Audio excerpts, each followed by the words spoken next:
My name is Eleanor Brooks. I was 65 years old when I sold the hotel chain I had built from scratch for $48 million. After decades of relentless work, sleepless nights, and countless sacrifices, it felt like the closing of one chapter and the uncertain beginning of another. To celebrate, I invited my only daughter Rebecca and her husband Daniel to dinner at one of the finest restaurants in the city. The dining room was a world of quiet elegance. White linen tablecloths draped over every table, chandeliers cast a soft golden light, and the sound of silverware echoed gently against porcelain plates. I had chosen this place because it matched the occasion, a milestone of a lifetime's worth of labor. Rebecca raised her glass of champagne with a smile that glimmered under the light. "To your health, Mom," she said. "To all your achievements." Her husband Daniel joined the toast, his charm polished as always, though there was something about his tone that felt more relieved than joyful. They clinked glasses, and I raised my own drink of cranberry juice. My doctor had been clear: no alcohol for me, not with my heart condition. I had promised myself to listen. For a moment I allowed myself to feel proud. This fortune, this success, all of it had grown out of a tiny roadside motel that my late husband Richard and I once managed together. After his passing, when Rebecca was just 12, I took that seed and nurtured it until it became an empire. Tonight was supposed to be a celebration of all that. Then my phone rang. It was my attorney and dear friend, Linda Carter, calling about the final details of the sale. I excused myself, stepped into the lobby for a better signal, and spoke briefly. "Just business." When I returned to the table, Rebecca and Daniel looked perfectly at ease, their smiles polished, their voices casual. I reached for my glass of cranberry juice. The liquid shimmered under the chandelier's light, but something at the bottom made me pause. A faint residue, like powder that had not fully dissolved. My heart skipped a beat, though not from illness. I set the glass back down, steadying my breath. With a calm voice I said, "Who wants dessert?" But in that instant I knew the celebration was over before it even began. I didn't drink, and that decision saved my life. I left the restaurant that night shaken but silent, determined not to reveal my suspicion too soon. Outside, the cool evening air brushed against my face as I waited for the valet to bring my car. That was when I heard footsteps behind me, hesitant and quick. I turned and saw Joshua Miller, the waiter who had served us throughout the evening. His expression was grave, his eyes darting nervously toward the restaurant entrance. "Mrs. Brooks," he said quietly, almost whispering, "I'm sorry to bother you, but there's something you need to know." I frowned, my pulse quickening. "What is it, Joshua?" He swallowed hard, his hands trembling slightly as he held something in a sealed plastic bag. Inside, I recognized it immediately: my glass of cranberry juice. "I thought it was strange," he continued, lowering his voice further. "When you stepped out to answer your phone, I was serving the next table. I saw your daughter take a small vial from her purse and pour something into your glass." Her husband kept glancing around to make sure no one noticed. I couldn't just ignore it. The world seemed to tilt beneath my feet. Though I had already suspected foul play, hearing it confirmed sent a chill through me unlike anything I had ever experienced. My own daughter, my Rebecca. "You're certain of what you saw?" I asked, my voice unsteady. Joshua's gaze was steady, his tone firm. "I've worked in this restaurant for more than a decade. I've never interfered in a customer's private life, but this, I couldn't stay quiet. I already sealed the glass in case you want to have it tested. Whatever it was, it didn't belong in your drink." I reached out, taking the bag with trembling hands. "Thank you, Joshua. You may have just saved my life." He nodded, his eyes still full of concern. "Be careful, Mrs. Brooks. People who do things like this, they're dangerous." As he returned to the restaurant, I sat behind the wheel of my car, clutching the evidence. My mind raced with memories of Rebecca as a child, her laughter on the beach, the way she clung to me after her father died. How had we arrived here? How had love twisted into something so cold? I knew one thing for certain: silence was no longer an option. This was not just suspicion anymore. It was attempted murder. The following morning, I drove across town with the sealed glass tucked safely inside my purse. The streets felt different, harsher, as though the world itself had shifted overnight. I wasn't simply a mother anymore, I was a woman who had stared into the eyes of betrayal and lived to tell the tale. I arrived at a discreet laboratory, the kind of place where no questions were asked if the money was right. I placed the glass on the counter along with a thick envelope of $100 bills. The young technician behind the desk adjusted his glasses and looked at me curiously. What do you need, ma'am? I want a full toxicology report, I said firmly, and I need it today. No delays, no questions. He hesitated for a moment, then nodded, sliding the bag toward himself. Understood. Leaving the lab, I sat in a small cafe down the street, nursing a cup of black coffee. My phone buzzed. It was Rebecca. Her voice was unusually sweet. Mom, are you feeling all right? You didn't look so good last night. I forced a light laugh, though my chest tightened at her tone. I'm fine, just tired. I'll rest today. Oh good, she replied quickly. I thought you might be sick or worse. The pause that followed chilled me. And Mom, about that foundation you mentioned, do you really think now is the right time? Maybe you should hold off for a while, focus on yourself. So that was it. The money. It was always about the money. Everything is already in motion, I said evenly. In fact, I'm finalizing documents with Linda this week. 30 million will go directly into the foundation. The silence on the other end was thick, followed by Rebecca's strained breathing. 30 million? Mom, that's almost everything. I need to go, I interrupted. We'll talk later. When I ended the call, my hands were trembling. In that moment, I understood exactly how much my life was worth to my daughter. $48 million. No more, no less. 3 hours later, the lab called. The results were ready. I drove back, collected the sealed envelope, and opened it in the privacy of my car. The report was brutally clear: propranolol, in a dose more than 10 times the therapeutic level. A dose capable of triggering fatal heart failure in someone with my condition. Rebecca hadn't made a careless mistake. She had crafted the perfect plan, and now I had proof. By the time I reached Linda Carter's office downtown, I felt as if I had aged 10 years in one day. She was waiting for me at her desk, sharp-eyed as always, her black-rimmed glasses perched firmly on her nose. Without a word, I handed her the toxicology report. She read it quickly, her face calm but her lips tightening ever so slightly. Propranolol, she said at last. Subtle, hard to detect in a routine autopsy. Whoever planned this knew exactly what they were doing. Rebecca studied nursing for 2 semesters before dropping out, I explained bitterly. She must have learned just enough to be dangerous. Linda leaned back in her chair, steepling her fingers. We can take this to the police right now. Attempted murder isn't something to ignore. I shook my head and watched my daughter's name dragged through the courts. Watched the newspapers paint me as the mother whose only child tried to kill her for money. No, that isn't the legacy I want. Then what do you want, Eleanor? I drew in a long, steady breath. I want them to feel the weight of what they tried to do. Not through prison bars, but through something deeper. Consequences they can't escape. Linda studied me for a moment, then opened a drawer and slid a thick folder across the desk. I anticipated this, she said. I asked for a full financial investigation. The report came in this morning. I flipped through the pages and the pieces fell into place. Rebecca and Daniel were drowning in debt. Overdrawn credit cards, unpaid loans, luxury car payments months behind, a condo on the brink of foreclosure. Designer clothes, exotic trips, 5-star dinners, all bought on money they didn't have. It was a portrait of a life built on sand, collapsing under its own weight. They're bankrupt, I whispered, my throat tightening, desperate for cash. Exactly, Linda replied. And when you mentioned putting most of your fortune into a foundation, they must have realized their lifeline was slipping away. I closed the folder and pressed my hands together. What hurts the most isn't the poison. It's that they didn't need to do this. If Rebecca had come to me, told me they were in trouble, I would have helped. I always helped. Linda's expression softened, her voice gentle. Some people are blinded by greed, Eleanor. They can't see beyond their own desires. I sat in silence, staring at the report, the lines of debt and overdue balances blurring before my eyes. My daughter, my flesh and blood, had chosen murder over honesty. That was her solution. And that was the moment I knew the time for denial was over. It was time to act. The following morning, Linda and I set the trap. She called Rebecca and Daniel, inviting them to a discussion about adjustments to the foundation plans. They agreed without hesitation. Of course, money was the only language they truly understood. When I arrived at Linda's office, she met me in the lobby. They're already in the conference room, she said quietly. They look eager.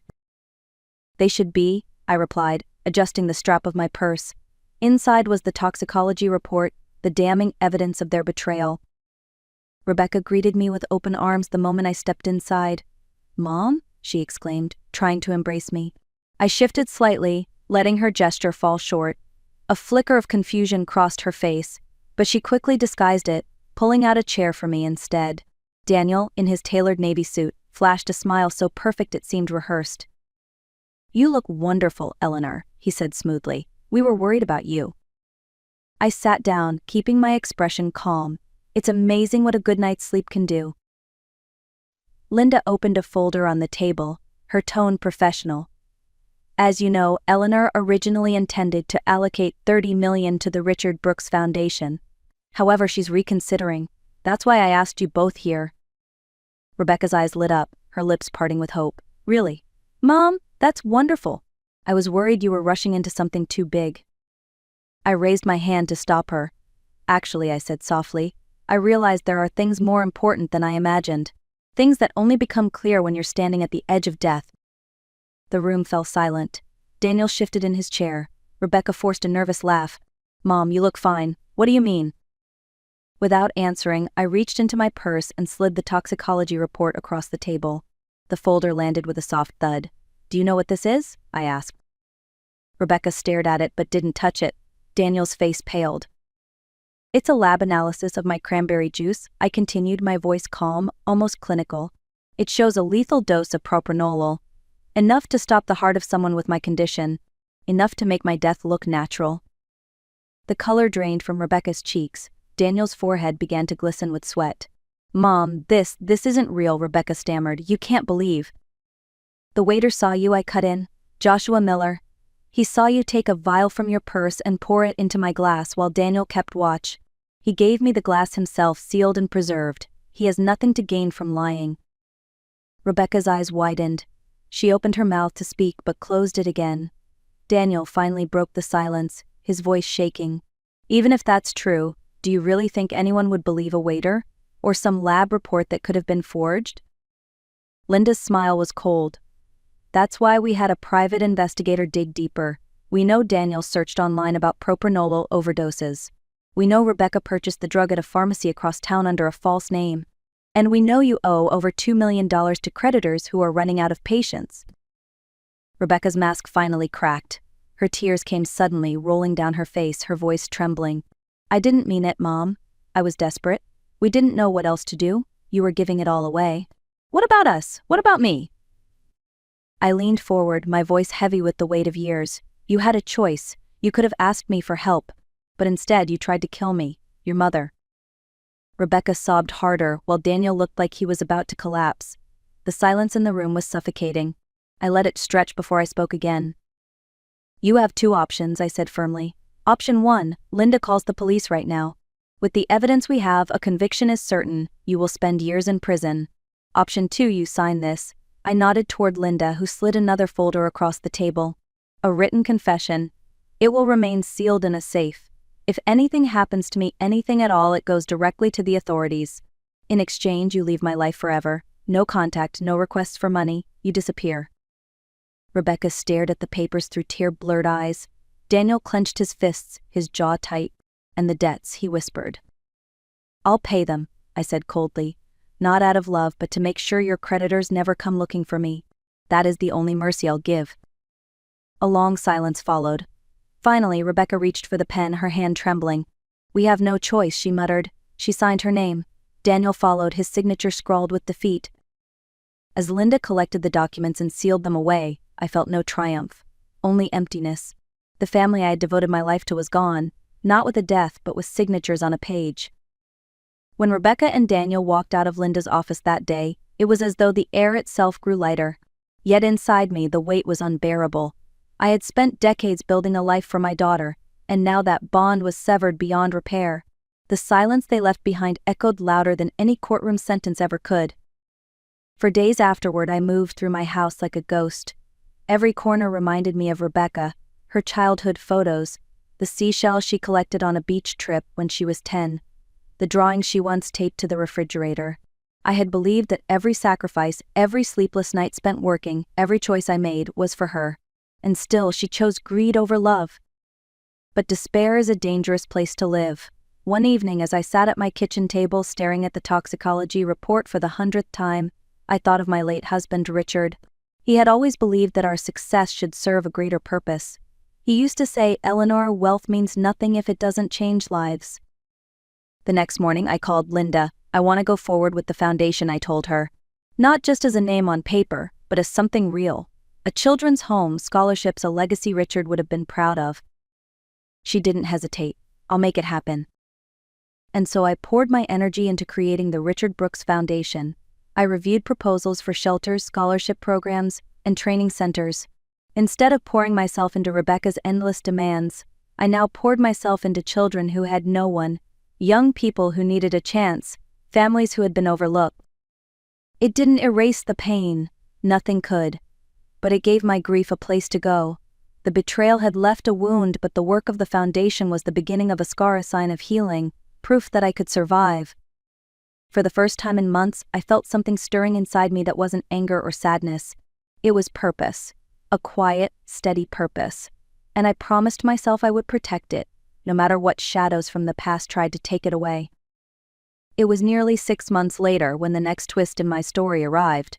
I was at the foundation's office, reviewing proposals for a scholarship program, when my assistant told me a young medical student was requesting a meeting. Her name was Emily Turner. She had applied for funding to support research on experimental treatments for heart disease. I agreed to see her, curious but expecting just another routine request. What I didn't expect was the young woman who walked through the door. Emily was 25, with dark hair tied neatly back, bright eyes full of determination, and a presence that radiated both confidence and kindness. She shook my hand firmly and spoke with a passion that reminded me of Richard when he used to talk about our very first model. "Mrs. Brooks," she said, "thank you for meeting with me. I'm working on a project studying regenerative therapies for damaged heart tissue. It's early, but the potential is groundbreaking. With the right support, we could change how we treat heart disease forever." Her enthusiasm was infectious. For nearly an hour, she explained her project in terms I could understand, showing me diagrams and case studies. I listened intently, intrigued by both the work and by her composure. There was something familiar in the way she spoke, though I couldn't place it. Finally, she hesitated, her eyes lowering. "There's another reason I wanted to meet you, Mrs. Brooks. Something personal." My pulse quickened. "Go on." She reached into her bag and pulled out a small, worn photograph. She slid it across the table. I looked down and froze. It was a picture of a teenage Rebecca, younger than I had seen her in years. Beside her was a baby wrapped in a blanket. My heart pounded. "What is this?" Emily's voice was quiet, steady. "That baby is me. Rebecca is my mother. She had me when she was 17 and gave me up for adoption. I grew up with a wonderful family in Ohio, and I never knew the truth until I turned 25 and received my adoption records." I sat there stunned, staring at the photograph. My hands trembled. "Rebecca never told me," I whispered. "She never said a word." Emily's eyes softened with compassion. "I didn't come here to reopen old wounds. I came because I thought you should know. You have a granddaughter, and I wanted to meet you, not just as a donor to my research, but as family if you're willing." For the first time in a long while, my eyes filled with tears that weren't born of betrayal. I had lost a daughter to greed and deceit, but before me stood something I never imagined I would find again: hope, in the form of a granddaughter I never knew existed. In the weeks that followed, Emily and I began to see each other often. At first, our conversations were careful, both of us uncertain about how to step into this unexpected bond. But slowly the walls came down. She visited my home one evening, and together we cooked dinner in my kitchen. She chopped vegetables while I stirred the sauce, and for the first time in months, laughter filled the room again. She asked questions about Richard, the grandfather she never had the chance to meet. I showed her old photographs, Richard standing proudly in front of our first motel, Rebecca as a little girl holding seashells from the beach. Emily listened with shining eyes, as though she were gathering pieces of a puzzle she had longed to solve. When she finally called me Grandma for the first time, it slipped out so naturally that I almost didn't notice. But when I did, I felt my chest tighten, not with pain but with something like healing. Meanwhile, the Richard Brooks Foundation grew stronger. The children's home was under construction, scholarships were being awarded, and Emily's research project had officially received funding. I sat in on one of her lab presentations and was struck by her brilliance. She was driven like Richard, determined like me, but carried a compassion that seemed entirely her own. I thought of the irony. Rebecca, who had grown up with every advantage, had chosen greed and destruction. Emily, raised by a modest family, had chosen service and hope. One evening, as we looked through the family album together, Emily paused at a photo of Rebecca in her teenage years. She studied it for a long time before speaking. "She looked so full of life," she said softly. "I wonder what changed." I sighed, closing the album gently. I've asked myself that question 1,000 times. Sometimes, no matter how much love we give, people choose their own path. And sometimes that path breaks our hearts. Emily placed her hand over mine. "Maybe this is why we found each other. Maybe we're the path that was meant to be." In that moment, I realized something I had thought was lost forever. I still had a family. Not the one I had expected, not the one I had poured my entire soul into, but a family nonetheless. And that, I decided, was enough. 1 year later, I stood in the bright courtyard of the Richard Brooks Children's Home. The building was finished, its walls painted with cheerful colors, its rooms filled with laughter and the sound of children playing.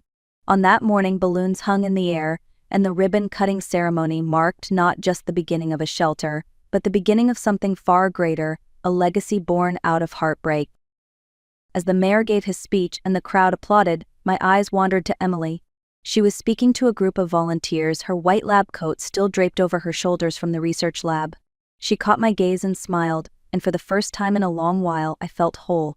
My life had been scarred by betrayal, but those scars had also guided me to unexpected love. I thought of Rebecca then. She had chosen greed over compassion, illusion over honesty.